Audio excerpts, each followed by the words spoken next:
from his studios in New York.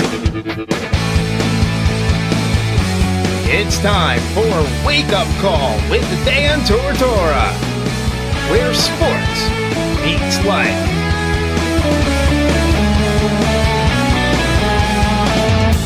Here's your host, Dan Tortora.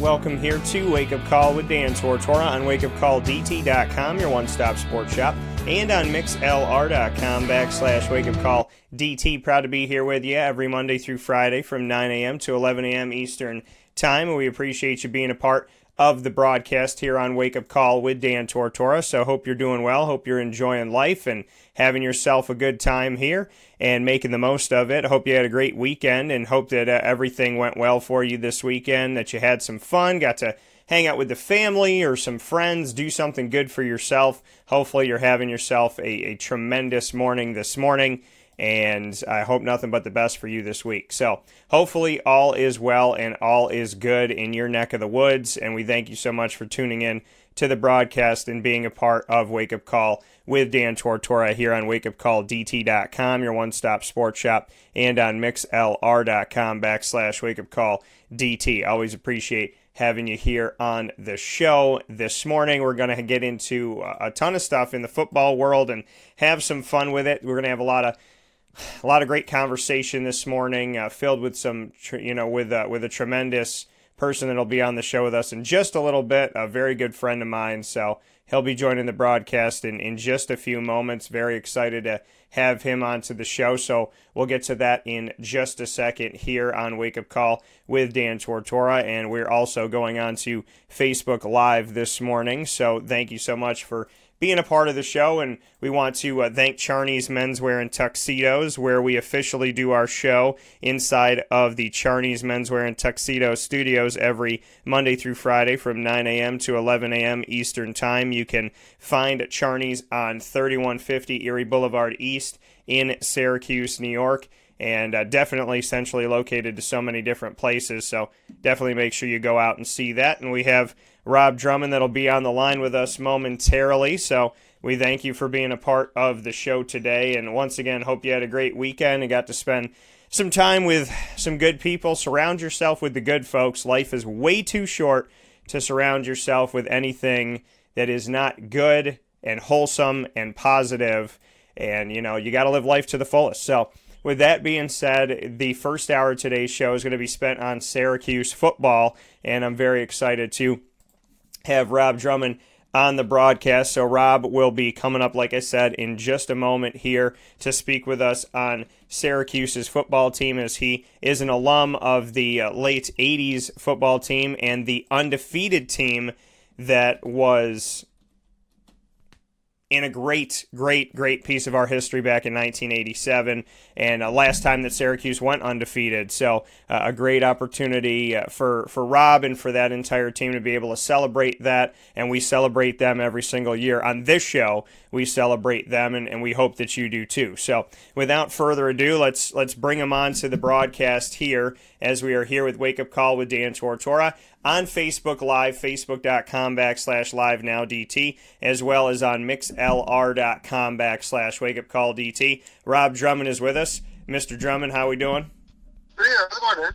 I'm doing well, and Rob, first and foremost, how was the weekend? What'd you get to do? I finally got to see the dogs because I went out to the picnic, but how's life going? It's going good, I have no complaints. I had a chance to go down to Albany this weekend, and watch Allegheny play RPI. Jared Shaw and Kyle McGee, who are like sons of me, both play for Allegheny. And I was down there, and I was able to get a chance to see them play, and it was good to get out and to see them play. I've coached them both since Pop Warner, they're like sons to me on top of my own children. So it's always good to go see other organizations and other teams play, because it makes you just understand football from different perspectives, across the country. And, what can you say about the experience of going out there and getting to see them? Like you said, other sons to you. What was the experience like? It was pretty cool, man. I'd seen Allegheny play before last year, but I never got a chance to see RPI. And I guess RPI as a Division III football is ranked third nationally, and they're a pretty impressive team. I was highly impressed. And the old coordinator from for RPI, which they blew Allegheny out. Did a great job. A lot of mistakes in the game. Granted, it's the first game of the season. That's going to happen, but that team's going to go far this year. Speaking here with Rob Drummond of Syracuse Orange football history, and obviously, more importantly, a great friend of mine and someone who I appreciate very much so in this crazy world that we live in. So, Rob, you and I got to obviously see Syracuse, and many people got to see Syracuse and the debacle over the weekend against Maryland, a 63-20 loss on the road. What were your thoughts watching the game? I mean, this is a team that's obviously got a lot of publicity, ranked in the top 25, talked about throughout the off season and what they could be and what they're going to do and this, that, and the other. And then we see them lose by 43 points on the road to Mike Loxley, who used to be the offensive coordinator at Alabama. Thoughts on the game? I mean, I thought going into the season this year that the overhype for Syracuse wasn't warranted. Yes, they had a great year, but I had told everybody, losing Eric Dungy, who was the leader of that team, who was a quarterback of that team, and not having offensive linemen coming back and the nucleus that could basically put them in a position to do what we did from 87 to 88, was going to be telling for them. I think just way too much was made of Syracuse and what they did in the past. And Coach Mack used to always tell us, it's just like, don't believe what the press clippings say about you. You have to go out there as a player, and as a coach, prepare, to be better than what they're saying about you. It doesn't matter, top 20, preseason All-American, should be second in the ACC, blah, blah, blah. Games aren't played in the media. Games are played on the field of battle. When you go out there and give your heart and soul, you can rest assured, you can prove to yourself that you're as good as you think. Are they really as good as they think? No, they're not. Yeah, and that's the thing you and I had spoken about, and that's the fact that I told people, listen, I know everybody's excited. You're coming off of a 10-win season, but you have to remember something. You have to remember that in that 10-win season, you had Eric Dungy. In that 10-win season, you had an offensive line that had built itself up, that had struggled for years, but finally found its pieces, and you had a linebacker core that had already gone through a wave of losing all its starters, but had veterans behind those guys who were able to step in. The linebackers don't have those veterans right now, and I mean, they have some guys that have been through it, but, guys like Andrew Armstrong, who, are seniors on this team, and Lakeem Williams, these are guys that didn't have a lot of time out there as starters, so they're getting into that. They're getting used to that. They're trying to acclimate with that. On top of that, this offensive line, I mean, it made me shake my head toward the end of fall camp when I was talking with Aaron Service. And Aaron Service had because I said something to him about, are you playing center or what position are you playing? And he said, well, they got us practicing all over the place. They don't really know where anybody fits. Nobody's really taken a spot up. So, we're all kind of playing every position, just kind of seeing what works.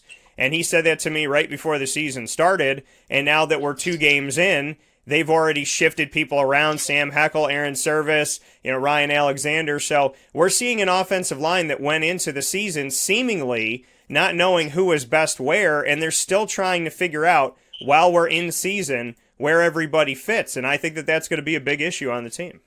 That's going to be a huge issue. That's not a good, quality to have right now. 2 games, going on 3 games into the season, with the biggest opponent of your year looming, and Clemson coming to the Dome. And I just read today that they're a 27-point favorite. And I'm like, holy smokes, wow. But in the bigger scheme of things, you look at it, the way Syracuse played those first 2 games and how flat they look, it's warranted. Clemson looked good. Syracuse didn't look so good in both their games. They've got a lot to learn and a lot to learn fast. I get it. We've been so bad for so long that the first sign of winning, people just, it was like a wave. They got caught up. But we're not a good team right now. We're going to be a lot better and get better. But right now, we have to go out there and do the hard work and do the due diligence to be able to go out there and say we're a nationally ranked team. Stop worrying about being a nationally ranked team and just take it one game at a time and just go out there and perform the best you possibly can as an athlete. They haven't done that the last 2 weeks. They've got to put it together. Hopefully, they can do it this week. We'll see.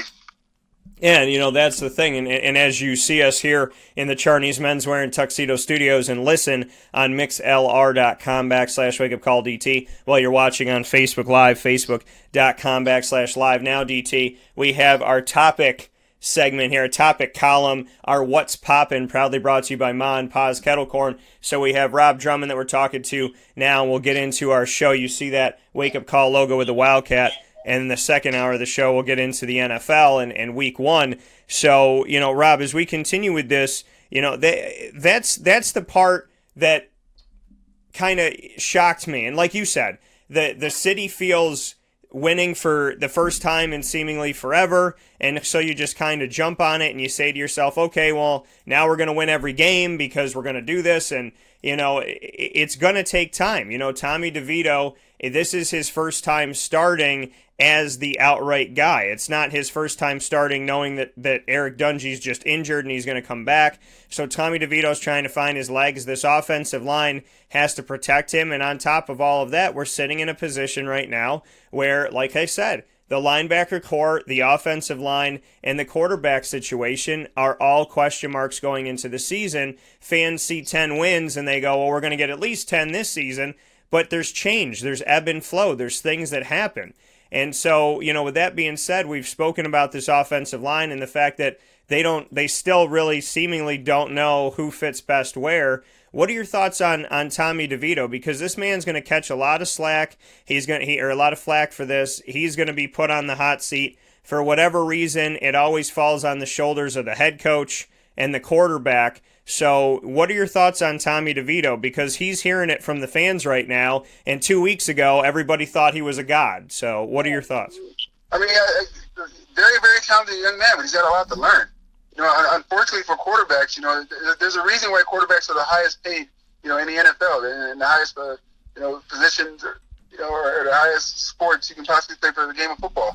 It's because everything falls on them. If you win, they get all the accolades. If you lose, they get all the accolades, So a quarterback is a tough position to be in because they're considered the team leaders. That's why I said Syracuse is going to struggle when Eric Dungey left. Not just because Eric Dungey had the ability to go out there and be a game breaker and playmaker, but Eric Dungey was a leader on that field. If things broke down, Eric Dungey didn't panic and throw an interception or throw the ball into the ground. Eric Dungey would take off and run for an amazing first down or do something to excite his team and have them all rally around him. Tommy DeVito is trying to find that out right now and trying to find his niche and his place in his Syracuse offense. Yes, he is a very, very good quarterback, and when Eric was there to quell him, last year he had somebody he could rely on.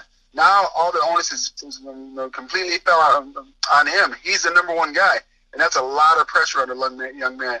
I think he's going to do just fine, but for right now, you got to take your lumps before you can ever learn how to be super successful. And when we look at that, speaking here with Rob Drummond, Syracuse Orange football alum this morning on Wake Up Call with Dan Tortora inside of the Charney's Menswear and Tuxedo Studios on 3150 Erie Boulevard East in Syracuse. Rob, what's your advice to Tommy? I know you just spoke on some things here, that he's learning and Eric Dungey was a leader. And what's the advice to Tommy? What do you say to Tommy? I mean, he's obviously talented. He obviously has something to offer this team. Nationally, he was a part of the Elite 11. So, there was a national belief that, his ability at quarterback should be showcased. But this is a guy who is a first-time outright starter, and that always takes time. I mean, people forget that Peyton Manning threw a mega amount of interceptions and won one game as a rookie. And that Ryan Leaf was drafted so high and believed in, and look at what Ryan Leaf did. I mean, anything can happen when you step into that role of being the guy, and it takes time. Lamar Jackson, for God's sakes, you and I talked about the positives of Lamar Jackson, and you like what Lamar's done. I like what Lamar's done. You believe in Lamar. I believe in Lamar. The whole country's laughing in his face, and then this morning everybody's the biggest fan of Lamar Jackson. So what's your advice to Tommy DeVito in dealing with the fact that he's stepping into a new role, and albeit that he's been a quarterback on this team for a couple years and that he's been on the field here and there, this is the first time where he's asked to be the outright leader? I'd honestly tell Tommy DeVito, to not really overthink it.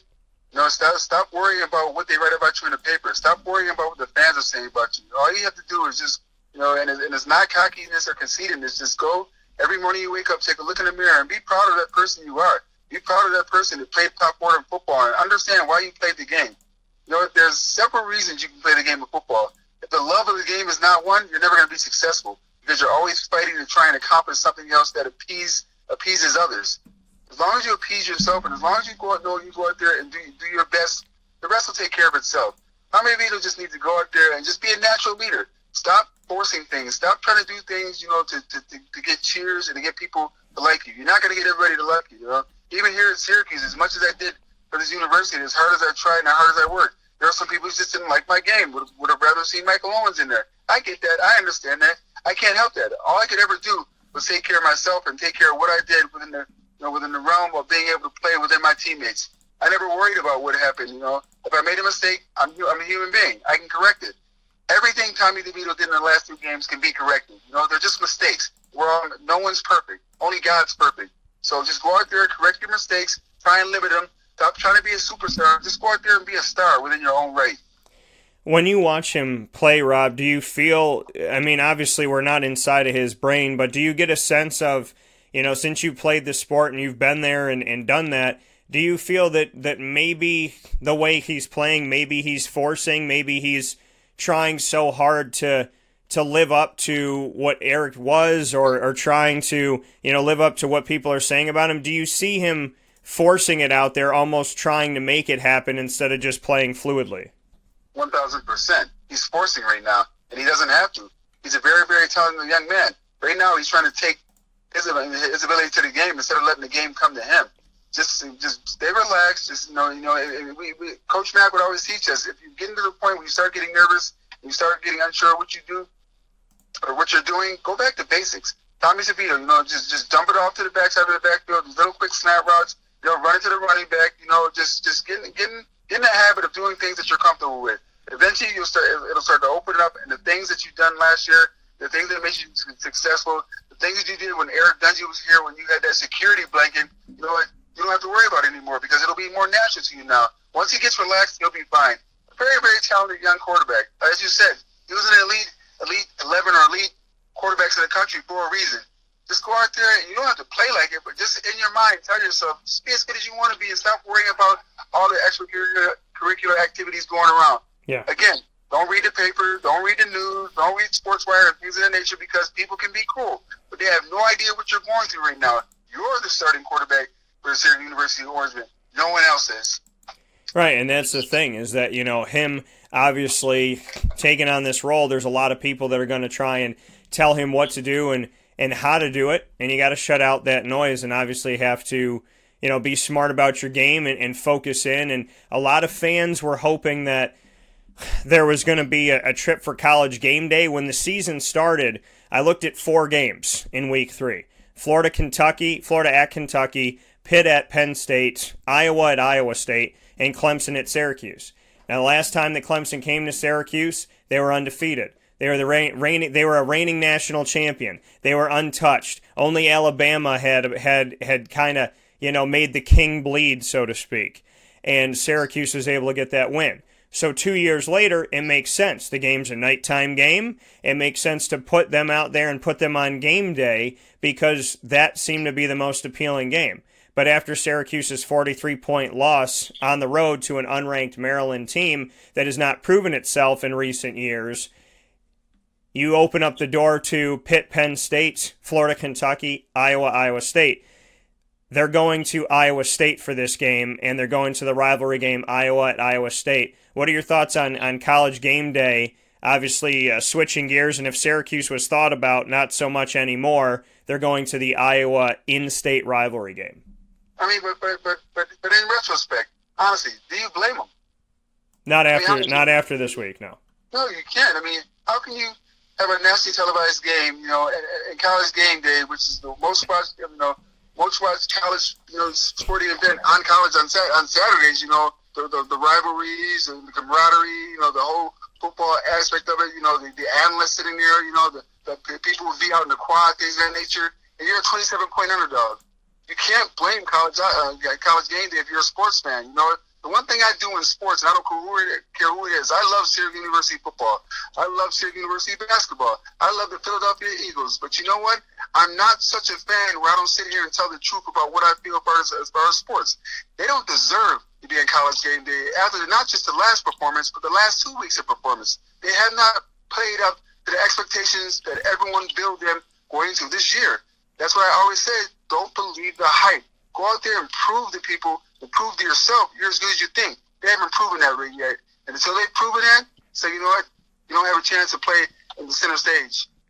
Right, and that's where things are. I mean, this at the beginning of the season, and again, this is why I tell people all the time, I do my preseason prediction and I do my in-season prediction, because you do your preseason research and thoughts on the team, and then when you actually get to see them play, I think it's important to reassess it and say, are they doing what we thought they were doing?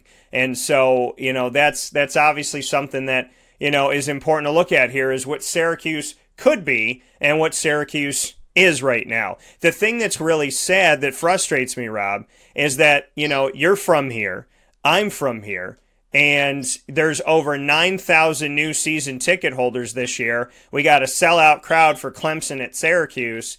And the fan base, I asked them to give their thoughts on this past game, and the thoughts were just negative and hateful.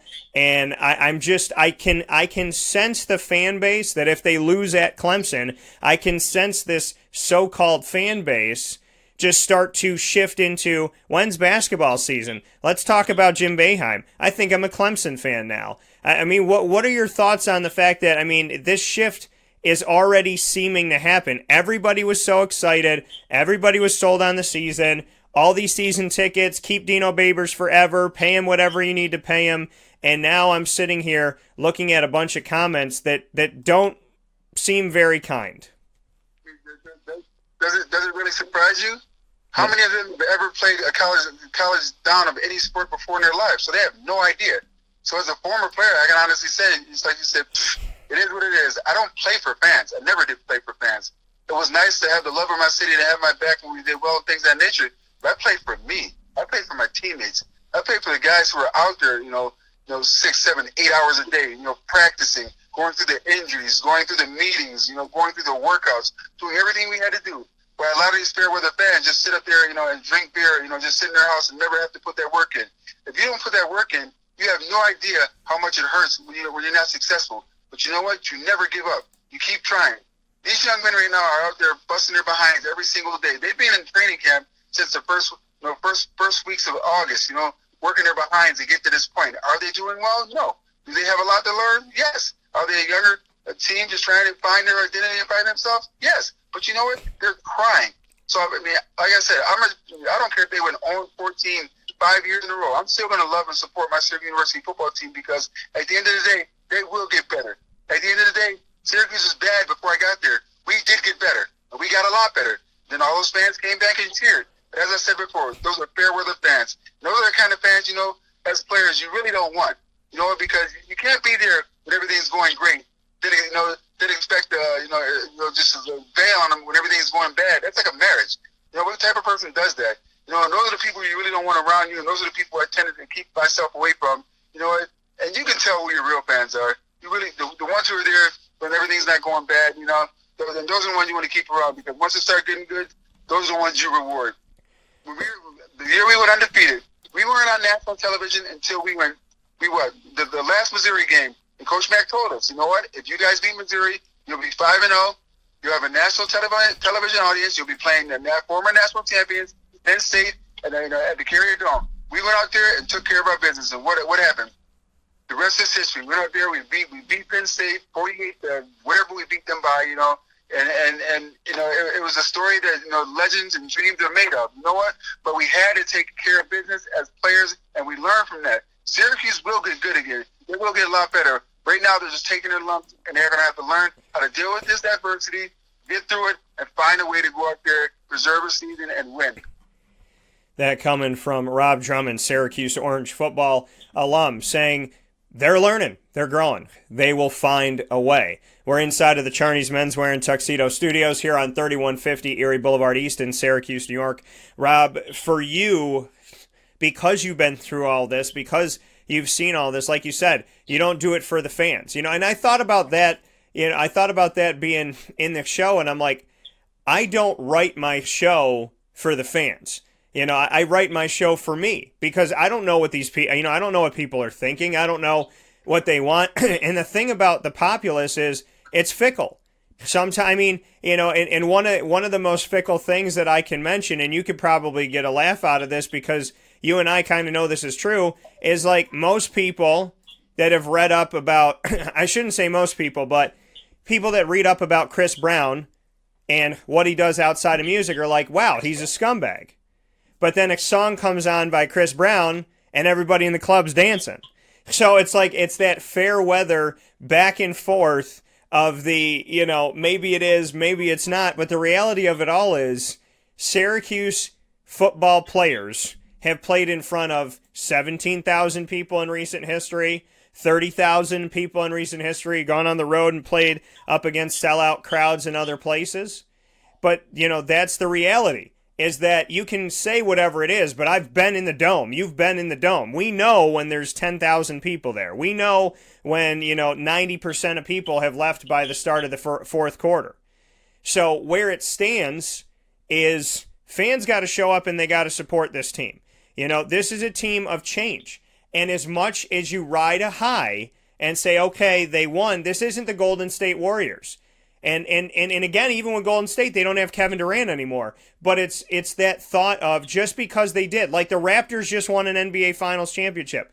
First one ever in 24 years. They don't have Kawhi Leonard anymore. So you can't turn around and say, well, they're going to win again this year.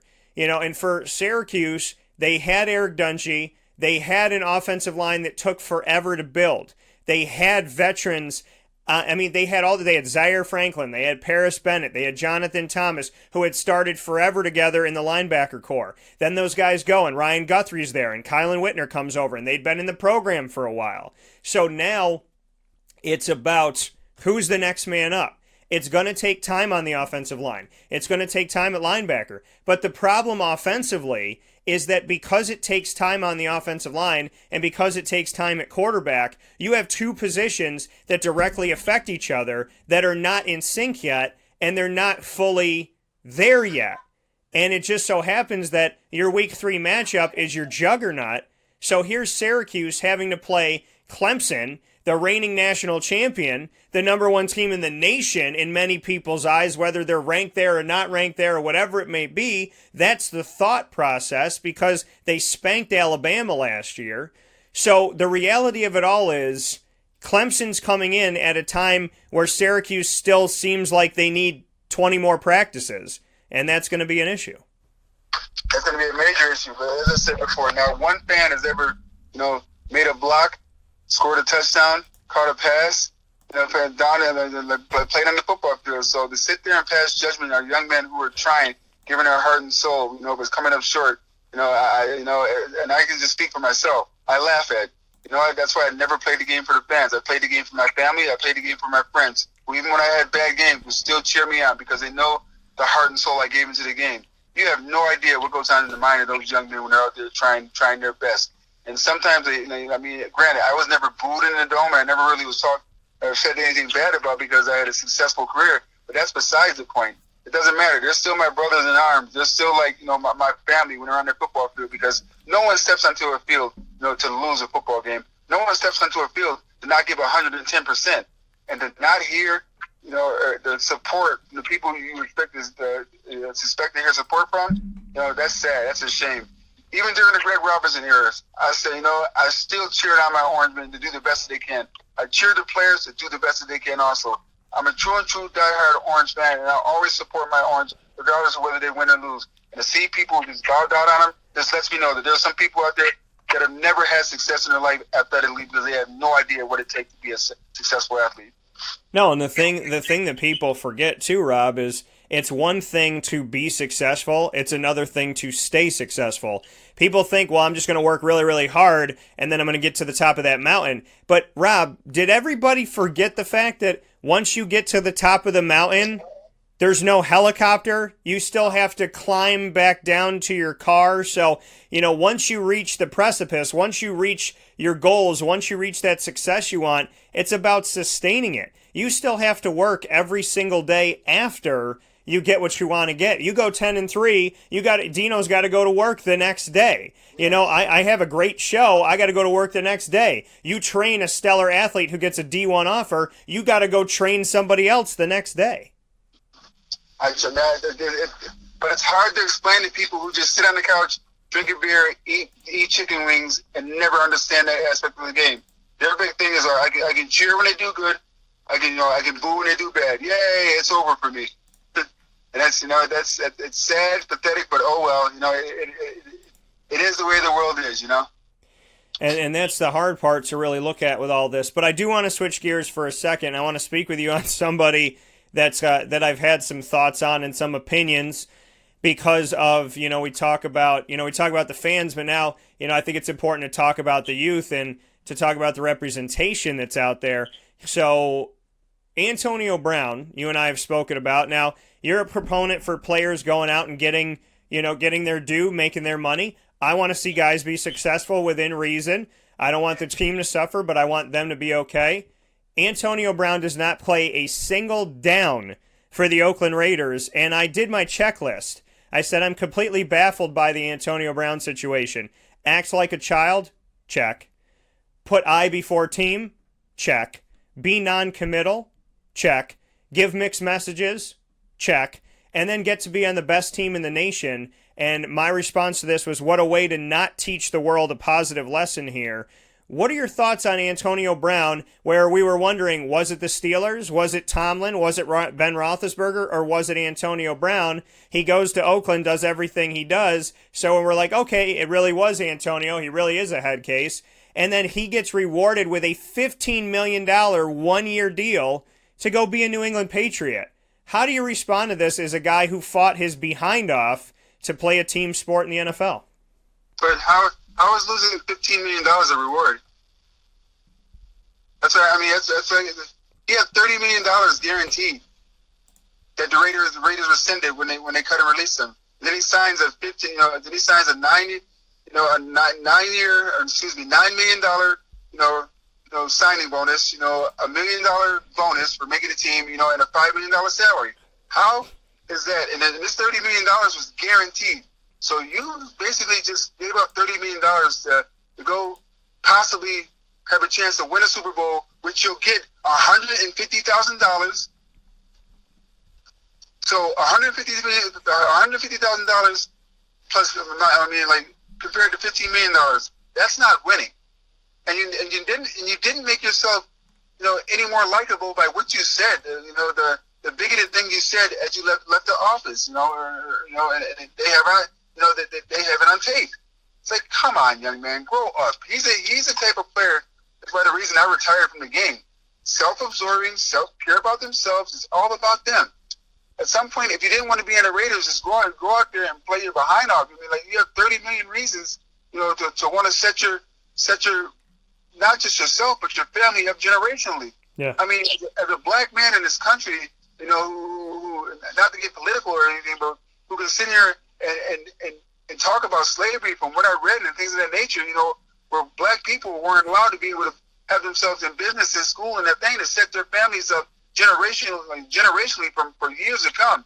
Antonio Brown was being offered the money to set his family up for years to come to be successful, not just in sports, but in life.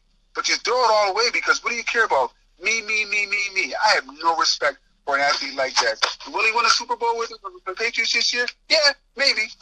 Who knows? The road to the Super Bowl is not paved through New England. Look, the Giants beat them. The Eagles beat them. So they won 18-0 one time, and the Giants beat them. So it takes a lot to win a Super Bowl. So don't etch it in stone that just because they have a selfish player like this on the team, they can go out there and win. Because there'll come a time, there'll come a situation, there'll come a place where he gets there. And Antonio Brown is who he is. He will become unhinged, get upset, whether it be with Brady, whether it be with Belichick, whether it be with any other player on that team, and he will go, bonkers because that's just who he is. Are you surprised, Rob, that after everything that he's done and all the head cases that he's been and the cryotherapy, and he got frostbite, and then he can't play with this helmet, and he's filing a grievance, and allegedly he's getting in a screaming match threatening to hit general manager Mike Mayock, and then he's issuing an apology, and then 5 seconds later he's off the team. I mean, does it surprise you that an NFL team would look at him and say, strictly talent-based, let's bring him in, knowing that there's, I mean, I guess for me the hard thing is I'm always trying to look at morals and values, and I know that there's people that don't, but I'm looking at the situation saying, it's like watching a girl cheat on all of your friends and then asking her out. And it's like, how did the Patriots not know that they're bringing a giant disease into their locker room? They know. You know what? And it's like, for the Patriots, it's a win-win situation. It really, in the scope of things, in the scheme of things, cost them really nothing. As remember what Antonio Brown was making. He's making pretty much peanuts now, as opposed to what his salary was going to be. He's one of the elite wide receivers in the NFL right now, and he got released. That should tell you something. Right, and the thing is how long is this career of his? I mean, are we seeing? I mean, this guy was considered one of the number one fantasy player, not even just in reality, number one fantasy player, number one fantasy wide receiver. People draft him so early in it. I mean, this is a guy who was highly touted in reality by Steelers fans, by fantasy football players all over the nation. I mean, this is a guy who was on cloud nine. I mean, a couple seasons ago, he was the man. He was the thing. He was everything. He was, I hate the Steelers, but I'm going to draft Antonio Brown because he's going to win me a championship. And now we look at this, and it's just how quickly he's fallen. Have you seen or been around any other career that could literally be at the top of Mount Everest and then tumble down the mountain as fast as he is right now? I've never seen nothing like this before. But you know what? I look at him, I look at his attitude, I look at how he carries himself, and it doesn't surprise me. You know, and another player like him, but not as bad, who I think's learning some, is Odell Beckham. But Odell Beckham Jr. is younger. I hope and pray he's not like this, not like Antonio Brown, but he's headed down that same path. But oh well, it is what it is. You know, I'd rather lose with players who are willing to go out there and give their all and be respectful than ever win with a diva. Absolutely. And Rob, the final piece here as we get set to round out the first hour, I'd love to get your thoughts on, you and I have spoken positively about Lamar Jackson. We talk about what's being said around the country, and that you gotta block out the positives and just go to work. You got to block out the hype, and then you also have to block out, if you're Lamar Jackson, it's got to be the opposite. You got to block out all the hate and the negativity and the rage and, people that just think that you don't deserve to be it. What he does yesterday, we talked about how he was going to be successful in the NFL. We look at what he did yesterday, and obviously he came up big for the Ravens. Granted, he was playing the Miami Dolphins, and this is a team that's struggling all over the place. But the man is the first player since Peyton Manning in the NFL in 2013, first player in 6 years to toss 5 or more touchdown passes in a season opener. And on top of all of that, I mean, the man has gone to work, and his response to his 17 for 20, 324 passing yards and 5 passing touchdowns, his response to all of that was not bad for a running back. Thoughts on that? But I had always talked about Lamar Jackson before. I'm a big Lamar Jackson fan, and I'd always say he was going to do well, and he was going to do things that put himself in a position to be successful, as a quarterback, in the NFL. People, they talked about his passing efficiency and things of that nature, and his accuracy. Those are things he can work on.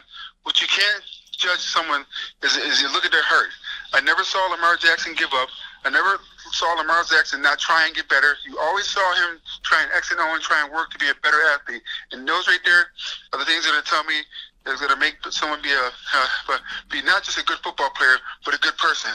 Have you heard about him or read about him or seen anything about him getting in trouble in college or in the pros? No. That's just who he is. He's a good person. He's always going to get better, and he tries to learn the game and tries to understand the game. I can respect that. Someone like an Antonio Brown, I can't respect. Even Cam Newton, I try to give him the benefit of the doubt, but what does he do? Goes out there and does things to get himself into trouble and, not be a good person. Yeah. It doesn't work well in the NFL. You don't become marketable. These guys don't get it. Marketability is what makes you money in the NFL, makes you money in pro sports. LeBron James became a billionaire once he understood how to manage his business with Nike. Not with the NBA, with Nike. Nike made LeBron James a billionaire, not the NBA. That coming from Rob Drummond. Rob Drummond, as always, Syracuse CFL and NFL.